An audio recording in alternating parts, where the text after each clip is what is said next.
जय हिंद दोस्तों। JP smart tricks पर आप सभी का स्वागत है। दोस्तों आज हम आर्मी एसके बुक्स के मॉडल टेस्ट पेपर नंबर 43 को सोल्व करने वाले हैं, जिसमें हम मैथ का पोर्शन देखने वाले हैं। तो चलिए दोस्तों स्टार्ट करते हैं आज का वीडियो। मैथ का पहला क्वेश्चन है 36 नंबर का। एक चुनाव में ए ब स ने मिलकर 2000 मत प्राप्त किए। यदि ए और स ने मिलकर 1500 मत प्राप्त किए, ब और स ने मिलकर 800 मत प्राप्त किए, तो स द्वारा प्राप्त किए गए मतों की संख्या। दोस्तों इस प्रकार का जब भी प्रश्न आता है, देखना इम्पोर्टेंट प्रश्न है। जब भी क्या दिया होगा आपको, 3 व्यक्तियों का या 3 वस्तुओं का जो टोटल दिया होगा, और इसके अलावा 2-2 वस्तुओं का टोटल दिया हुआ होगा। देखिए यहाँ पर तीनों वस्तुओं का टोटल क्या दिया हुआ है, आपको क्या बोला गया, ए प्लस ब प्लस स, ये 3 चीज़ हैं, इनका जो टोटल है, इन तीनों को प्राप्त हुए मतों की संख्या है 2000 है। अब देख लीजिए जो अलग अलग दिए हुए हैं, पहले उनको सोल्व करते हैं।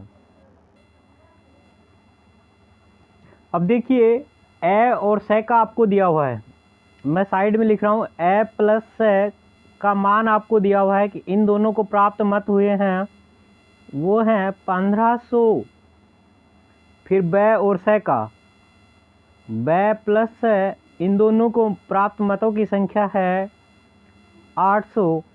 जब इस प्रकार से दोनों का अलग अलग दे दे, तीनों का अलग दिया है उसको अलग लिख लीजिए, जिनका 2-2 का दिया हुआ है उनको अलग लिखिए और दोनों को ऐड कर दीजिए। देखिए जब दोनों को ऐड करेंगे तो क्या बनेगा, देखिए ए ब और स, ए प्लस ब प्लस स, और एक स देखिए एक्स्ट्रा है, स डबल है, ठीक है। इन का वैल्यू जो आ रहा है जोड़ने पर वो आ रहा है 2300। अब हमें पता है कि ए प्लस ब प्लस स, इनका वैल्यू कितना है, ए ब और स तीनों का मिला के योग दिया हुआ है 2000, तो इनकी जगह हम लिख सकते हैं 2000 प्लस देखिए क्या है स। तो यहाँ 2000 में कितना जोड़ा जाए कि वैल्यू आपकी 2300 हो जाए।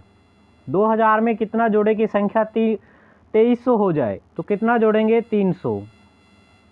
इसका मतलब जो एक्स्ट्रा जुड़ा हुआ है वो क्या है, स, और स की वैल्यू कितनी होगी 300।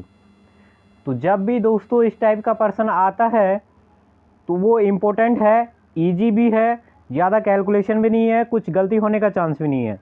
तो आपको क्या करना है, जो 2-2 का योग दिया हुआ है उन दोनों को जोड़ना है। देखो इतना बड़ा करने की कोई ज़रूरत नहीं है आपको क्या करना है, जो आपको जो अलग अलग दिया हुआ है उन दोनों को ऐड करना है, ए और स को, ब और स को। जब दोनों को ऐड करेंगे 15 और 800 कितना हो गया 2300। तो आपको शॉर्ट में ऐसे करना है 2300, और तीनों का जो मिला के दिया हुआ है उसको माइनस कर देना उसमें से। तो इसमें से जो माइनस करने के बाद जो वैल्यू आएगी वो देखना, जो एक्स्ट्रा दोनों में आ रहा है, जो दोनों में आ रहा है उसका मान होगा, क्योंकि ऊपर वाले में इसमें ए और स है और नीचे वाले में ब और स है, तो ज़्यादा बार कौन आ रहा है, स। तो स की वैल्यू होगी 300, तो स को 300 वोट मिलेंगे। तो ए ऑप्शन में देखिए यही और दिया हुआ है 300, तो ए ऑप्शन बिल्कुल राइट होगा। तो इस टाइप के जो भी प्रश्न बनते हैं दोस्तों बहुत इजी होते हैं, बहुत कम कैलकुलेशन होती है, लेकिन दिखने में बहुत हार्ड दिखता है और इम्पोर्टेंट क्वेश्चन है। इस टाइप के क्वेश्चंस आते रहते हैं एग्जाम में। नेक्स्ट प्रश्न पर चलते हैं दोस्तों।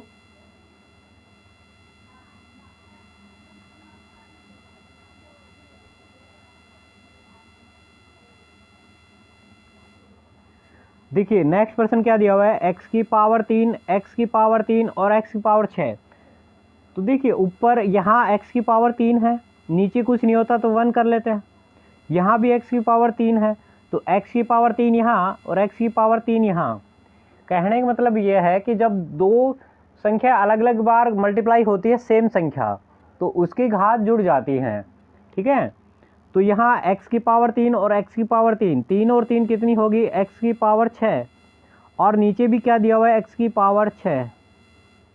जब ऊपर नीचे हमेशा, दोस्तों ध्यान देना, बहुत ही इम्पोर्टेंट बात बता रहा हूँ, मैक्सिमम स्टूडेंट यहाँ पर गलती कर देते हैं। जब ऊपर नीचे संख्या सेम होती है, जैसे 5/5 है, तो 5 में 5 का भाग देते हैं या 5 को 5 से काटते हैं, तो 5 को 5 से काटते हैं तो एक बार कटता है। लेकिन मैक्सिमम स्टूडेंट एग्ज़ाम में जल्दबाजी में इसका आंसर 0 दे देते हैं। तो दोस्तों ध्यान रखना, जब भी ऊपर नीचे संख्या सेम होती है तो उसका भाग एक बार जाता है दोस्तों, एक बार कटती है वो, तो उसका आंसर 0 नहीं आएगा, उसका आंसर आएगा 1। देखिए यहाँ भी सेम संख्या है ऊपर नीचे, तो ये x की पावर 6 बटा x की पावर 6, तो इसका आंसर कितना आएगा, 1। ध्यान रखना 0 नहीं आएगा। तो देखिए ऑप्शन ए में आपका क्या दिया हुआ है, 1। ए ऑप्शन बिल्कुल आपका राइट होगा दोस्तों। ध्यान रखना, ये छोटी छोटी बातें हैं जो आपको एग्जाम में सफलता दिलाती हैं। नेक्स्ट पर्सन पर चलते हैं। नेक्स्ट पर्सन है 38 नंबर क्वेश्चन।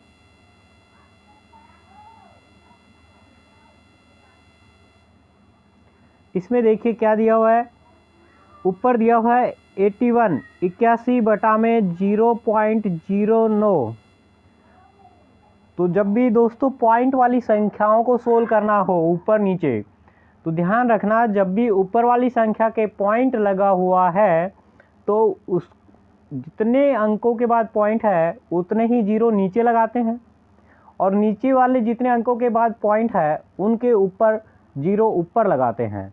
तो देखिए ऊपर है 81, जब नीचे वाले का पॉइंट हटाएंगे, देखिए 1 2, 2 अंकों के बाद क्या है पॉइंट, तो ऊपर लगेंगे 2 0, ठीक है, और नीचे का पॉइंट हट जाएगा तो 0 0 9। तो संख्या से पहले इधर 0 का कोई मीनिंग नहीं निकलता, इनका कोई मतलब नहीं है, इसका मतलब है 9 ही है नीचे। जब इसको ऊपर नीचे काटेंगे तो 9 से ये एक बार कट गया, 9 से इसको काटेंगे तो ये 900 बार कट गया, तो इसका आंसर आ गया 900। देखिए कौन से ऑप्शन में है 900, सी ऑप्शन क्या दिया हुआ है, 900 दिया हुआ है, तो इसका आंसर सी बिल्कुल राइट ऑप्शन होगा। तो चलिए दोस्तों नेक्स्ट पर्सन पर चलते हैं। देखिए 39 नंबर, 2 + 2 × 2, ये तो सिंपल है, बोर्ड मास का नियम लगाना है। तो पहले गुना सोल होगा, 2 दूनी 4, प्लस आगे क्या लिखा हुआ है 2, तो 2 + 4 कितना होगा 6। तो देखिए कौन सा आंसर सही होगा, ए ऑप्शन बिल्कुल राइट होगा। जब भी आपका सरलीकरण का क्वेश्चन आ जाए, प्लस माइनस गुणा भाग जो भी करना है, अगर इस टाइप का पर्सन आ रहा है तो आपको बोर्ड मास के नियम से चलना है। बोर्ड मास का नियम क्या कहता है, B4 होता है ब्रैकेट कोष्टक, कोष्टक में सबसे पहले बार सोल होता है, फिर छोटा कोष्टक, फिर मझला कोष्टक, और फिर बड़ा कोष्टक। ये इसको सोल्व करने का तरीका है। फिर ओ का मतलब होता है ऑफ, ऑफ का मतलब होता है का, और का मतलब होता है गुणा करके रखनी है, गुणा करके रखनी है संख्या को, ठीक है, कभी भी गुणा का चिन्ह नहीं लगाना। D4 होता है डिवाइड भाग, M4 होता है मल्टीप्लाई गुणा, ऐड होता है प्लस, सब्ट्रैक्ट होता है माइनस। तो ये होता है इसका प्रोसीजर, सबसे पहले ब्रैकेट, फिर का, फिर भाग, फिर गुणा, प्लस, फिर माइनस। ये इसका सोल्व करने का तरीका होता है, ठीक है दोस्तों। नेक्स्ट पर्सन पर चलते हैं। देखिए क्या दिया हुआ है नेक्स्ट पर्सन में, यदि एक शहर की जनसंख्या 4% वार्षिक दर से बढ़ रही है तथा उसकी वर्तमान जनसंख्या इतनी है, तो 3 वर्ष पूर्व, तो पूर्व का मतलब है पीछे जाना है, और मैंने पिछली ही क्लास में समझाया था कि जब भी जनसंख्या का प्रश्न होता है, आगे जाते हैं तो दर ऊपर होती है, पीछे जाते हैं तो दर नीचे होती है। तो इसमें पीछे जा रहे हैं, देखिए पीछे जा रहे हैं तो दर कहाँ होगी, नीचे होगी। तो आपको वर्तमान का दिया हुआ है 17,576। जिसने इसका बेसिक नहीं देखा था वो पिछला video 44 number test model paper number 44 में देखिए, इसका मैंने बेसिक समझाया था। गुना दर है 4%, तो इसको उल्टा कर दीजिए, 100/104 कितने वर्ष, 3 वर्ष, तो जितने वर्ष हैं उतनी ही बार मल्टीप्लाई कर देते हैं उसको।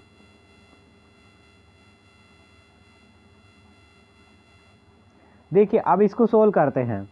जब इसको सोल्व करेंगे दोस्तों, तो देखो जो कटता है उसको काटना है, जो बचेगा उसको छोड़ना है, ठीक है। तो अगर हम इसको दोनों को मल्टीप्लाई करें, इन दोनों को मल्टीप्लाई करें, तो देखो 104 का स्क्वायर होता है 400 से कितना ज़्यादा है, 4 ज़्यादा है, तो 4 का वर्ग कितना होता है दोस्तों, 16, और 4 जब इसमें ऐड करेंगे 104 में तो ये बनेगा 108, ठीक है। अब इसको 104 से फिर मल्टीप्लाई करना है, तो करिए दोस्तों। 4 से करेंगे 16 चौक 64, 8 से 8 चौक 32, फिर यहाँ 4, फिर नीचे आएगा 0,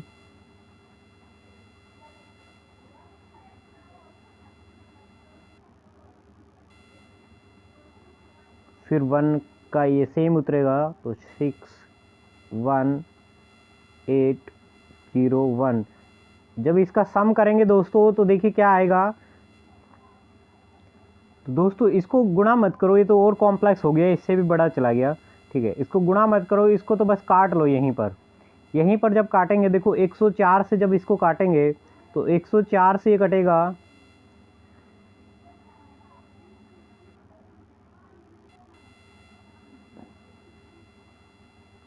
169, 169 बार कटेगा, ठीक है। फिर इसके बाद इसको ऊपर नीचे काट लो, इसको 2 से काटो, ये 4 से काट लो, 4 से ये कटेगा 25 बार, और 4 से ये कटेगा 4 दूनी 8, बच गया 2, 26 बार, ऊपर आया 25 नीचे 26, फिर इसको काट लो 25, नीचे आएगा 26, ठीक है।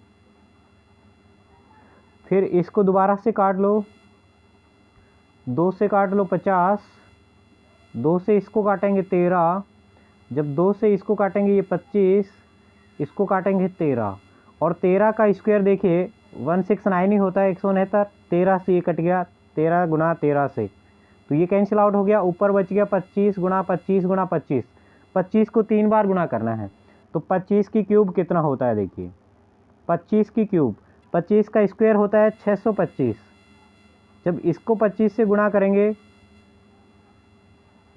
तो देखिए क्या आएगा, 25 से गुणा करेंगे तो देखिए क्या आएगा, 25 को 5 से करेंगे 125, 12, 25 से 50, 12 62 का 2, 6, और 25 से 150, 150 और 6 कितना होता है, 15,625। ए ऑप्शन बिल्कुल राइट है, 15,625। तो जब भी इस टाइप का दोस्तों जब गुणा करने पर कुछ नहीं बन रहा हो तो आपको क्या करना है, ऊपर नीचे काटना होता है। ऊपर नीचे काटने पर वो बहुत ही आसान हो जाता है, ठीक है। नेक्स्ट प्रश्न पर चलते हैं।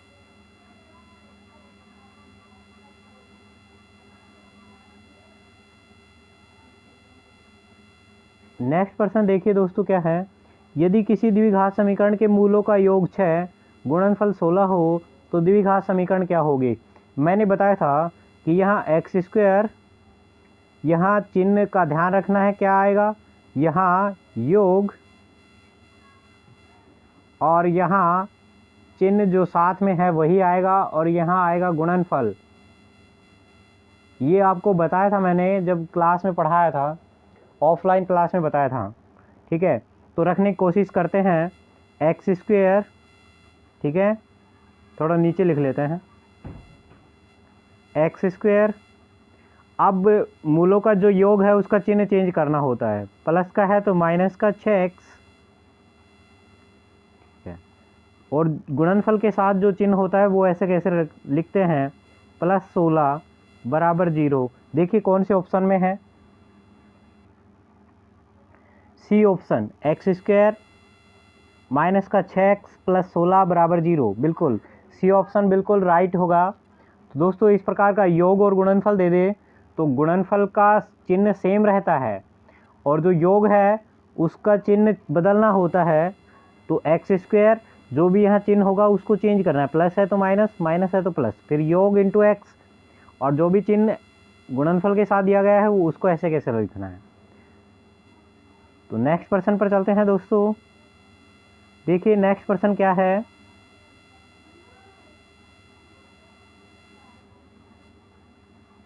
अगर 3x + 17 = 32 है तो x का वैल्यू। ये तो बहुत ही इजी क्वेश्चन है कि जब भी x की वैल्यू निकालनी होती है तो पहले प्लस माइनस वाली संख्या को उठा के दूसरी साइड ले जाया जाता है। तो 3x को एक साइड छोड़ दीजिए बराबर 32 प्लस का इधर है 17 तो उधर का जाएगा तो किसका बनेगा, उधर जाएगा तो माइनस का 17 बनेगा। जब इसको माइनस करेंगे तो क्या बनेगा, देखिए दोस्तों 3x ऐसे कैसे रहेगा बराबर 32 में 17 को माइनस करेंगे तो कितना आएगा 15। 3 से कितनी बार कटेगा 15, 5 बार। तो x बराबर कितना आ गया 5, x का वैल्यू कितना आ गया 5। ए ऑप्शन बिल्कुल राइट है, ए ऑप्शन में 5 ही है। तो x का वैल्यू कितना होगा 5 होगा, x का वैल्यू होगा 5। तो दोस्तों अगर वीडियो पसंद आए तो लाइक ज़रूर कीजिए, दोस्तों को शेयर कीजिए और चैनल को सब्सक्राइब ज़रूर कीजिए। चलिए दोस्तों नेक्स्ट प्रश्न पर चलते हैं। 43 24 मीटर लंबे तथा 16 मीटर चौड़े एक आयताकार लोन के चारों ओर 2 मीटर चौड़े पदपथ बना हुआ है, तो पदपथ का क्षेत्रफल क्या होगा। बहुत ही इजी क्वेश्चन है, ध्यान देना। जो ऑफलाइन क्लास थी मैंने उसमें इसका शॉर्ट ट्रिक बताया था, बहुत इजी है। देखिए क्या कह रहा है, मैंने वहाँ बताया था कि 2x इंटू लंबाई प्लस चौड़ाई प्लस या माइनस 2x, ठीक है। एक बार दोबारा समझा देता हूँ कैसे बनाया था इसको। देखिए ये एक आयताकार क्या है मैदान है, ये आपको दिया हुआ है 24, ये आपको दिया हुआ है 16। आप बोल रहा है इसके चारों ओर 2 मीटर चौड़ा पदपथ बनाना है, ठीक है। लेकिन इसने ये नहीं बताया कि अंदर बनाना है या बाहर बनाना है। तो हम दोनों ही जगह देख लेते हैं। चारों ओर का मतलब अगर कुछ नहीं बोला हुआ तो इसका मतलब बाहर ही बनाएगा। तो ये चारों ओर बाहर हमने एक रास्ता बना दिया है जिसकी चौड़ाई है 2 मीटर है। इसकी चौड़ाई कितनी है 2 मीटर। तो देखिए दोस्तों ये जो बाहर हमने रास्ता बनाया है इसका क्षेत्रफल पूछा गया है, इसकी चौड़ाई है 2 मीटर। जब भी इस रास्ते की चौड़ाई, तो देखिए लंबाई यहाँ से यहाँ तक 24 थी, अब 2 इसमें इधर बढ़ेगा, 2 इधर बढ़ेगा, ठीक है। इसको हम x मान लेते हैं थोड़ी देर के लिए कि ये चौड़ाई है x है, तो x इधर और x इधर, कितना x हो गया 2x। तो इसका मतलब लंबाई में भी 2x और ऐसे ही देखिए चौड़ाई में नीचे भी x और एक ऊपर भी x, 2x इधर बढ़ गया तो 2x चौड़ाई में बढ़ गया। तो इसको ऐसे लिखते हैं 2x इधर बढ़ गया, 2x इधर बढ़ गया, इधर लंबाई प्लस चौड़ाई, ठीक है। अगर बाहर है तो प्लस होगा, अंदर है तो माइनस होगा और इसको कोष्टक लगाना है, इस 2x को बाहर भेज दो, बस यही फॉर्मूला था। बहुत ही इजी है, इसमें रखने की कोशिश करो, बहुत आसान है। देखिए 2x, x का वैल्यू, x का मतलब है कि चौड़ा कितना चौड़ा है रास्ता, रास्ते की चौड़ाई क्या है, तो रास्ते की चौड़ाई 2 मीटर है। तो 2 गुना 2 कितना हो गया 4, गुना लंबाई प्लस चौड़ाई 24 प्लस 16 कितना हो गया 40, 40 और बाहर की तरफ अगर बनाए तो प्लस होगा, 2 दूनी 4, 40 और 4 कितना होगा 44। तो 4 गुना 44 करेंगे तो ये बनेगा 176, 176 वर्ग मीटर। तो देखिए कौन से ऑप्शन में है 176, सी ऑप्शन बिल्कुल राइट है, 176 वर्ग मीटर, क्योंकि क्षेत्रफल है तो वर्ग मीटर में होगा या मीटर स्क्वायर में होगा, ठीक है, तो ये आपका आंसर होगा करेक्ट, सी ऑप्शन। तो ध्यान रखना, जब भी एक आयताकार हो या वर्गाकार हो तो यही फॉर्मूला लगेगा। अंदर की ओर बनाओगे तो यहाँ माइनस लगेगा, बाहर की तरफ बनाओगे तो यहाँ प्लस लगेगा। नेक्स्ट प्रश्न पर चलते हैं दोस्तों।